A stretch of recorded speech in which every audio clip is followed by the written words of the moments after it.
Quando Jesus ali na cruz, ele grita, ele não grita nenhuma lei, ele não grita para o Pai, senão outra coisa, ele estendido na cruz, ele grita, está consumado. O que Jesus gritou na cruz foi, chega, acabou, está consumado, está pago. Eu não sei você, mas eu dava um brado de louvor a Deus melhor do que esse. O que Jesus gritou foi, chega, acabou, chega da lei, chega da lei, chega da lei, chega do velho, chega, acabou. Foi isso que ele disse. Sem constrangimento, fala para quem está do seu lado, sai dessa desgraça e vai para a graça. Fala, sai dessa desgraça e vai para a graça. Aplauda o nosso Deus se você crê nisso. Sai dessa desgraça e vai para a graça. Porque enquanto você não discernir quão desgraçada é a lei, você nunca vai conseguir desfrutar da beleza da graça. O cristão não olha a lei, o cristão olha Cristo. Cristão. Senão seria leitão. Não pode leitão. Nem pode. Jesus, ele foi tão intencional em acabar com a lei, que ele não tomou nenhum sacerdote, sumo sacerdote, escriba e fariseu como seu discípulo. Ele desprezou. Ele anulou todos eles. Eu não quero ninguém do velho. Quero tudo gente nova. A lei, desgraça, que veio 430 anos depois, ela não anula a aliança previamente estabelecida por Deus. Cristo é o ponto da nossa vida. Ele é o início, ele é o fim. Não tem lei. Não tem nenhuma delas. Absolutamente zero. Quem está pegando comigo? Agora, porém, tendo chegado à fé, já não estamos mais sob o controle do tutor da lei. Rapaz, tanta coisa aqui, né, Excelência? É tanta coisa. Aí. Tanta gente, coisa. Desculpa, aqui deu uma travada bonita aqui no meu computador. Fiquei olhando, o que aconteceu? Foi. Travou tudo aqui, ficou tudo escuro no computador. Eu falei, nossa, eu vi as trevas desse sermão dele aí atingiram o meu computador. Né? Olha só, pastor Sérgio, quando vi o vídeo aqui, eu fiquei assim ponderando, eu digo, meu pai, dá para falar tanta coisa, né?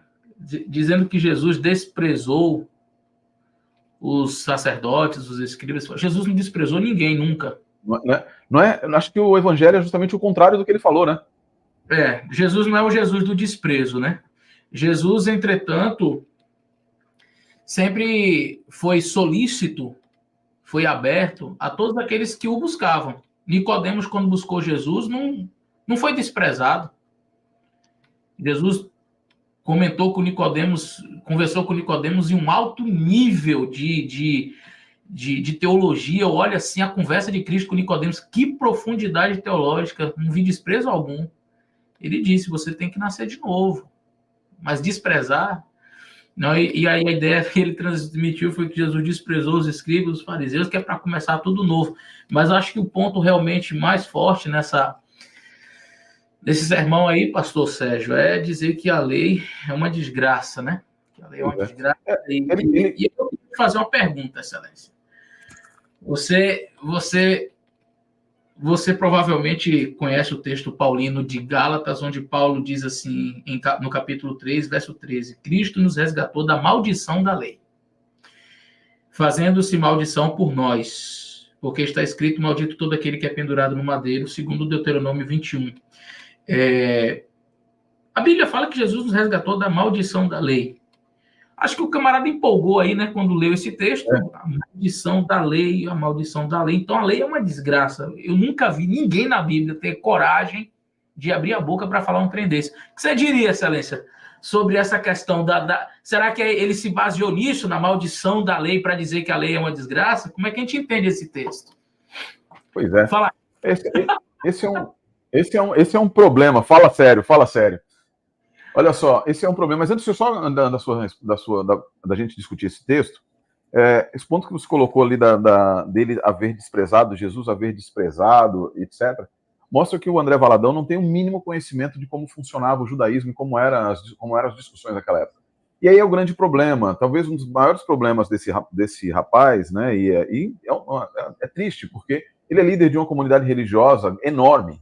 E tem aqui, inclusive tem um aqui quase bem próximo da minha igreja, da igreja brasileira aqui em Oakland, tem uma igreja dele, da Lagoinha. E entristece-me ver que o que ele está gerando nas pessoas é um profundo desconhecimento a respeito da Bíblia, com essas declarações teologicamente infundadas, exegeticamente não fundamentadas. Além disso, o áudio está saindo aí, né, gente? Além disso, você tem um outro problema, que é o desconhecimento histórico. Quando ele diz que desprezou, ele não sabe como funcionavam as relações entre professores, entre líderes, rabinos e discípulos, e entre eles mesmos.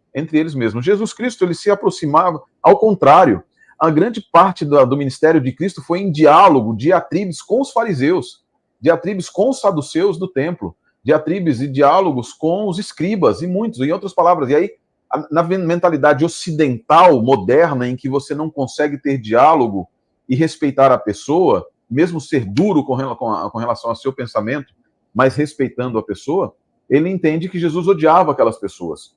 Primeiro que Cristo não veio para odiar ninguém. Jesus veio trazer espada, mas não pelo ódio. Jesus veio trazer espada porque a sua mensagem iria causar divisão por causa disso que está acontecendo agora. As pessoas, Cristo disse para os discípulos, existem coisas que eu tenho que dizer, mas vocês não estão prontos para entender.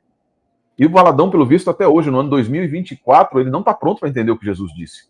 Né? E muitos teólogos que apareceram aí nessas... Até eu vi o seu vídeo, pastor Eleazar, sobre o outro rapaz lá, como é o nome dele? Rodrigo Mocelin, alguma coisa assim, acho que é. Muito bom, excelente, mostrando exatamente as falhas. Porque na avidez por criticar, os não fundamentam, não tratam de fundamentar. E aí exatamente esse é um dos erros que o André Valadão comete ao dizer isso. No judaísmo era comum no judaísmo no primeiro século, não é adventista falando isso não, você pode pegar os estudos do Geza Vermes, pode pegar os estudos de Jacob Nelson, de Brandon Childen, os estudos da Nova Perspectiva Paulina, de James Dedan, os estudos do N.T. Wright, do Ed Sanders, e vários deles, inclusive um livro que eu tenho, que é um livro interessante, chamado A Maldição que Pesa sobre a Lei, fala sobre esse texto, e o cara fala que a lei é uma maldição, que a lei se transformou numa maldição, não que ela tenha sido, mas se transformou numa maldição. Eu não discordo que a lei tenha se transformado numa maldição na vida judaica do primeiro século, não. Na perspectiva do segundo tempo, a lei como deixou de ser o meio de normatização do seu relacionamento com Deus para ser um exemplo, um fim em si mesmo. Tá? Então, isso daí, se o André Valadão tivesse visto, ele não teria cometido esse erro crasso. O diálogo, inclusive ríspido, aparentemente ríspido para nossos padrões, era um meio pelo qual eu demonstrava o respeito que eu tenho por você como um ensinador. Quando os fariseus, escribas, vinham até Jesus e diziam: por que você está fazendo isso, etc., não é que eles o desprezassem, mas porque eles entendiam que suas palavras, por mais que eles não aceitassem, eram palavras válidas. E eles disseram isso: mestre, tu tens palavras que outros não têm. E Jesus, quando discutia com os fariseus, Jesus demonstrava, ao contrário do pensamento de André Valadão, demonstrava um respeito, que ele vai dizer algo interessante lá no livro de Mateus, capítulo 25, verso 1. Os fariseus estão assentados, capítulo 23, verso 1. Os fariseus estão assentados na cadeira de Moisés. Olha o que Jesus disse: façam o que eles disserem, mas não façam o que eles fazem. Respeite os ensinamentos deles.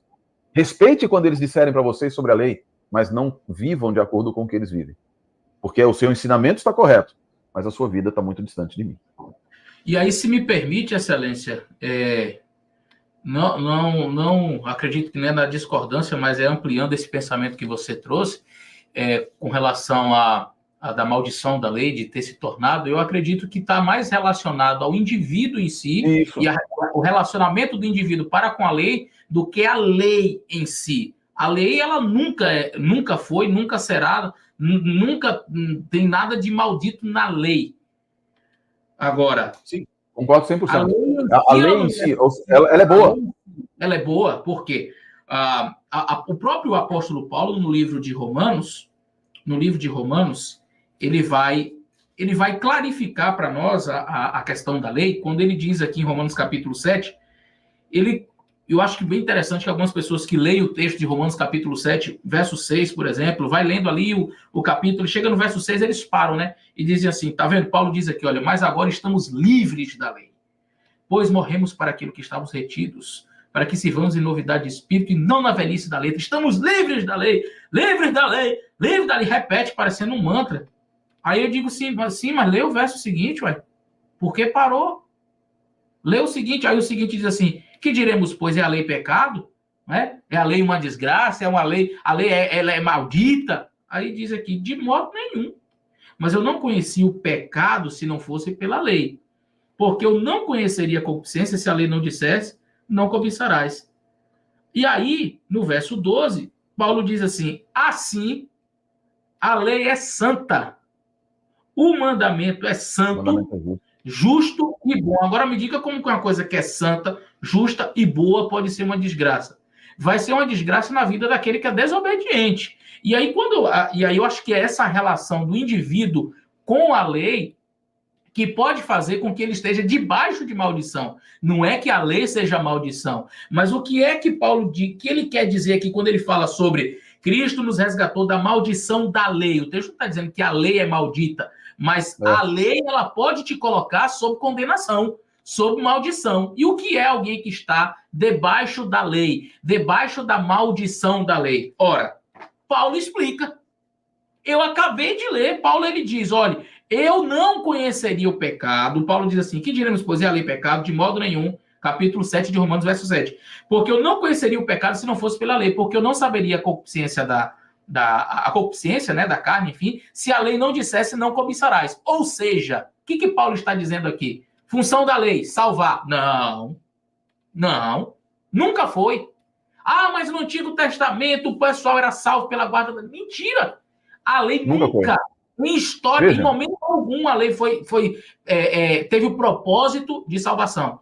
Prova disso é que a morte do Cordeiro desde o Éden, muito antes, inclusive, de ser estabelecido o santuário e a lei ser entregue em tábuas de pedra no Sinai, a morte do Cordeiro já havia. Isso significa para todo cristão que lê Bíblia, claramente, que a graça sempre foi presente. Graça, a salvação sempre foi por ela.